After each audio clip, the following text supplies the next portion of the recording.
I, 35 female, regret marrying my husband, 34 male. How to get past this? I made the mistake of a lifetime.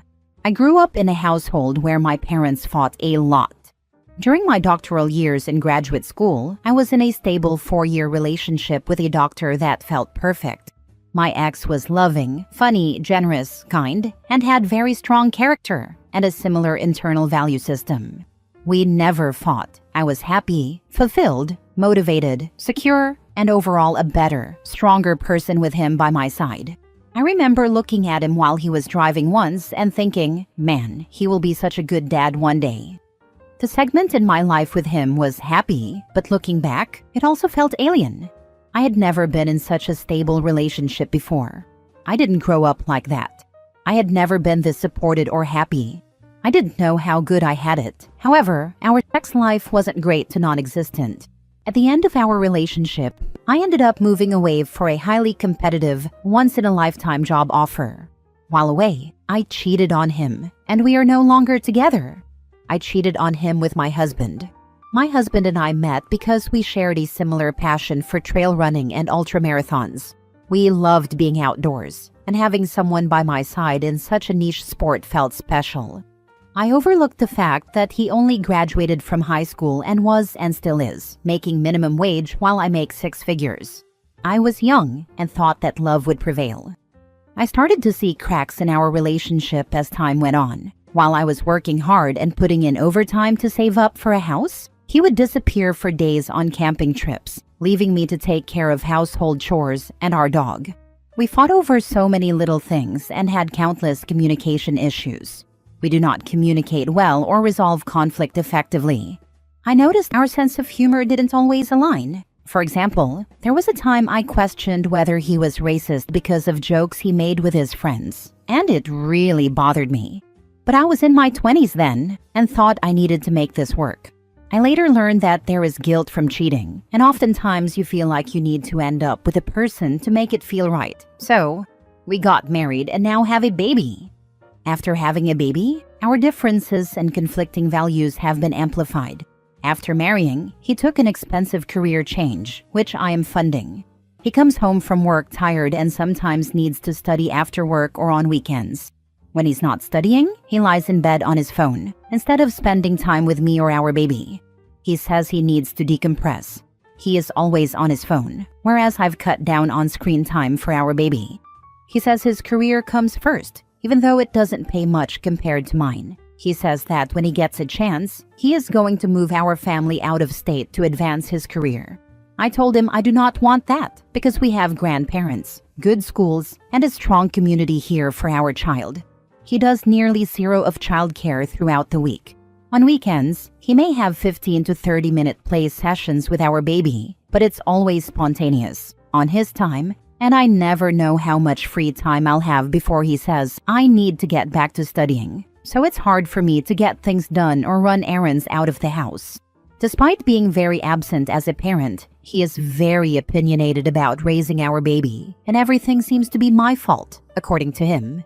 It's not a pleasant experience. He threatens me with more workload. If I complain about his absence as a dad while he's playing with our baby, he leaves the room and says, I'm playing with him for you. If you're not grateful, I need to get back to work. Similarly, I did all of our taxes as always, and he offered to help mail the packet. When I complained that he forgot to attach the W-2s and missed other things, he said it was too complicated and went to bed, never even thanked me for doing our taxes, leaving me to finish the task he offered to help with. He is entitled. For example, he saved $0 for the down payment on our home, yet our home needed to have a 3-car garage, and he needed an extra room for a music studio, which he never uses now. Yes, I wanted to be a good partner and conceded to his demands, and now I feel resentful. I also feel resentful when I see friends who married their classmates now living in nice, safe, highly sought-after neighborhoods in beautiful homes, or owning 2 or 3 homes, while we've had to make compromises because I'm the sole breadwinner. Our educational level differences also show in our conversations. He doesn't seem to look into global or political issues deeply or empathetically. He has no interest in doing or learning how to do conflict resolution. It also appears that he is too insecure to apologize. After knowing him for 8 years and countless arguments, he has only apologized once or twice to me, while I apologize after nearly every argument. He is always tired. One morning outing to the park, and he needs to be in bed for 3 hours, 2 hours on his phone, and 1 hour napping. Yes, I know money and income and education aren't everything. I know this may be my fate, karma from cheating on my good ex. I'm just feeling lost and alone. I'm wondering, I don't know, if anyone has any advice, if things will get better, or how I can move past this. Do you think I made a mistake? Thank you for reading. Sorry, but your last point is so funny. You think your ultramarathon running partner is exhausted by going to the park? The truth is, he just doesn't want to spend time with you and the baby, just like how you don't really enjoy your conversations with him. You both resent each other. I ran 26 miles and feel great. 2 weeks later, wow, an hour at the park watching 2 squirrels going at it wore me out. Right? I don't even know where to start here, lol. She cheated and is now complaining about her new guy. She made her bed and now should lay in it. This is the nothing is ever enough perfect example. She'll never be totally happy with a guy, and will probably cheat on this guy with a richer guy soon enough. Guaranteed. It's been 8 years of this, and you still think things are going to get better? Has it gotten better? No. Will it get better? No. What makes you stay? It can't be the child he never spends time with. You've made one mistake in marrying him, but you can still get a divorce. You don't have to live your life stuck with him. Please get therapy. The good relationship felt alien to you because it's not the version of love you grew up seeing, so it felt alien. Then you met and cheated with your husband, who is familiar to you. He is basically your dad. You repeated the cycle, but now that you've identified it, I suggest therapy to help you break out. Individual therapy, not couples. I know you don't have the time, but you need to carve out the time for therapy. That's crazy that the new guy treats you horribly, and you are completely loyal to him. And the ex who treated you perfectly, you cheated without hesitation. Advice? Be divorced and move on, I suppose. You'll probably have to pay your husband spousal support as you make more. Thank you for pointing that out. This is no excuse, but I think my situation is familiar. My mom was the sole breadwinner in our family, and my dad never appreciated it and always put her down. I somehow subconsciously sought the same thing. I hate it and need to learn how to break out. Next story.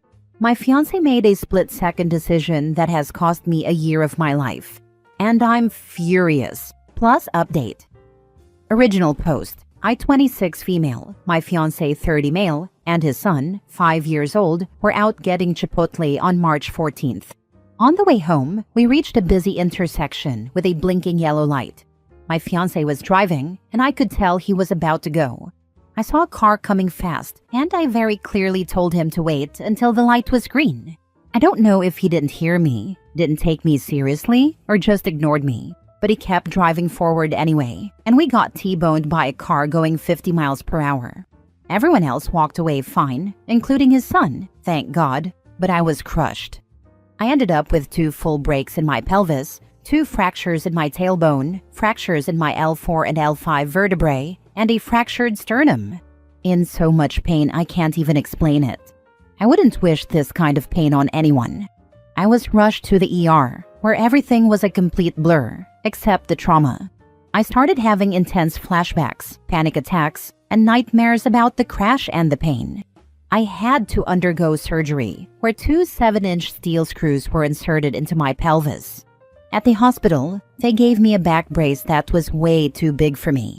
The nurses and PTs even admitted they didn't measure and just guessed my size. Even when we told them it was too big, they didn't do anything about it. And despite this, they expected me to stand up and move around wearing it. That brace did nothing for support.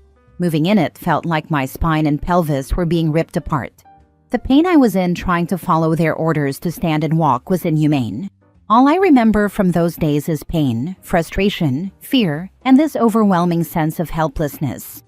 After about a week, I was transferred to a physical rehabilitation center. I didn't want to eat. I didn't want to bathe. I didn't want to move. I was so depressed and in so much pain that even thinking about shifting in bed made me cry. I had to depend on strangers for the most basic things. going to the bathroom, bathing, even feeding myself. As someone who's always been independent, it was utterly humiliating and devastating. I'm home now, but my recovery is far from over. Doctors and physical therapists all told me the same thing. You have the second worst kind of break anyone can experience. You'll need at least a year to recover, if not longer. You can't put weight on your right leg for 3 months. No bending, no twisting. And even after the 3 months, it'll be a very slow process. And that's the part that's eating me alive. Because before this, I was finally getting my life together. I was working on my health. I was eating right, doing CrossFit regularly, getting stronger and finally meeting people and socializing. I had just gone back to college. I was finally building structure into my life after being recently diagnosed with ADHD. And now, it's all on hold. I can't work out. I can't leave the house unless it's for a doctor's appointment. I can't do anything by myself. And it feels like I lost everything I was working so hard to build. And even though my fiancé has been supportive through all of this and is helping take care of me, I'm so angry at him. I told him. I warned him. I said, don't go. Wait. And when I asked him why he kept going, he just said, I don't know. And that I don't know is now costing me an entire year of my life. Maybe more. And I'm the one who's paying for it every single day. So yeah, I just needed to get this off my chest. I feel trapped in my own body. I feel like I'm grieving the life I could have had this year. I feel angry, sad, helpless, and I'm just trying to make sense of it all. But mostly, I just want my life back. I know this is temporary. I know I'll eventually recover. But losing a year of my life, my sense of normalcy, and my peace of mind is really, really rough. If anyone has any advice on how I can work on this, or maybe even share their own experiences similar to this one, I'd greatly appreciate it. Now for the top comments before reading the update. That would be a deal breaker for me. The way I'd be making him take care of me and then moving on as soon as I recover. Especially since they're still not married yet. It's an easier break if they aren't married. I have a permanent spinal injury. I can move and walk just fine on the good days. But on the bad days, I need crutches just to go to the loo. I am so sorry to say this, but this is not just a year. This is a lifetime injury that you are going to have to deal with. You know what got me through mine? What keeps me going? Knowing that I can trust the people around me, good days or bad. Please seriously think about whether 5 or 10 years down the line, you'll be able to trust your fiancé. Or is the distrust and anger, which you have every right to feel, going to fester inside you and make those bad days 100 times worse when you look at him? Now, this is the most important part. You will get through this. I absolutely believe that. I remember the day I accepted that I was going to get through it because I was able to walk down to the tattoo shop near me, stand in line for 4 hours, and get a Friday the 13th tattoo to celebrate just being able to walk. You have a long road ahead of you, sister. Just know you aren't alone. Give me a shout if you want to vent. Now for the update. I honestly didn't expect my post to receive this much attention. I was just venting my thoughts and emotions in the moment, as I'm still going through the stages of grief. Thank you to everyone who took the time to share their thoughts, advice, and support regarding my situation. I want to clear up a few things and provide some additional context, including my fiancé's perspective on why he didn't stop. To start, for those wondering where the accident happened, since the rules around blinking yellow lights seem to vary depending on the state, city, and even country, it took place in Texas, within the Dallas-Fort Worth area. That's all I'll share location-wise for privacy reasons. Next, a lot of people have asked whether my fiancé has shown remorse and how he's been supporting me since the accident. The answer is yes, he's been devastated. He has apologized to me multiple times. At the crash site, in the hospital, during rehab, and at home. He's also been having panic attacks lately, something he's never experienced prior to the accident. There was one moment where he called me panicking because he couldn't find his truck keys and desperately wanted to come see me to make sure I was okay.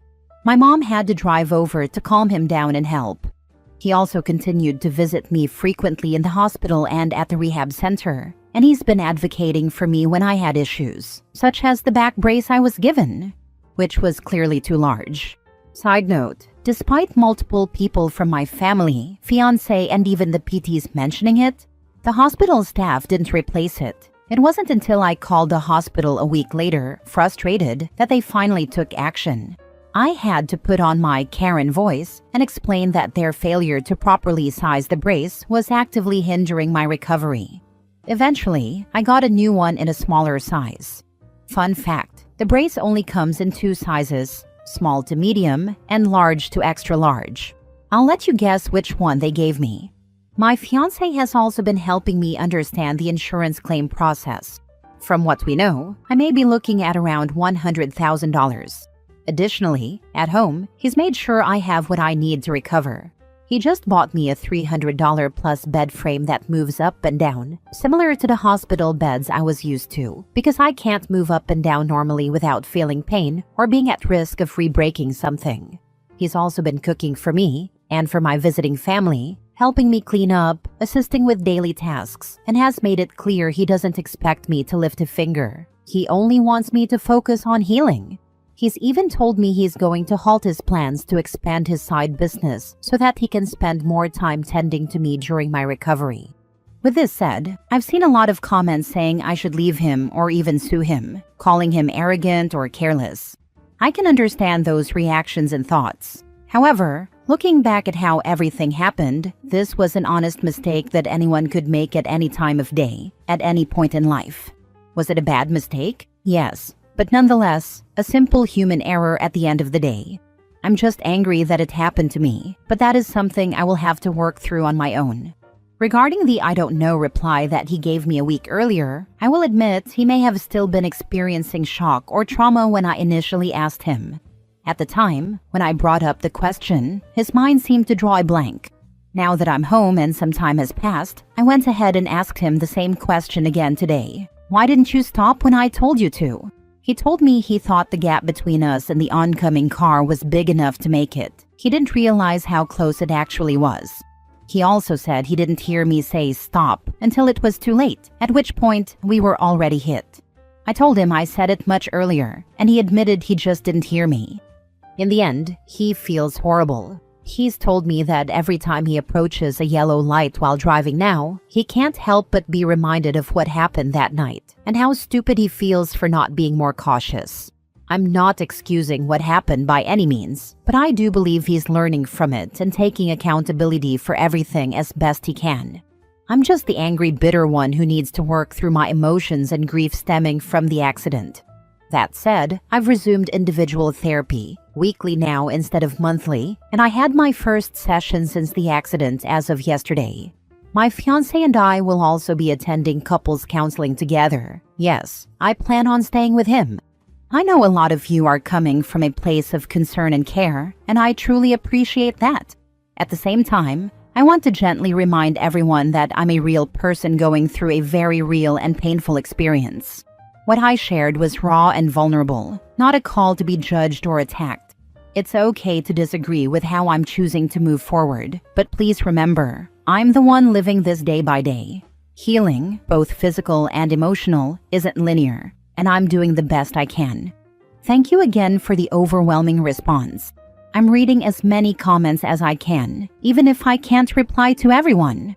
Please continue to take care of yourselves and those you love. Hold anyone you care about closely, because when you least expect it, life can change in an instant.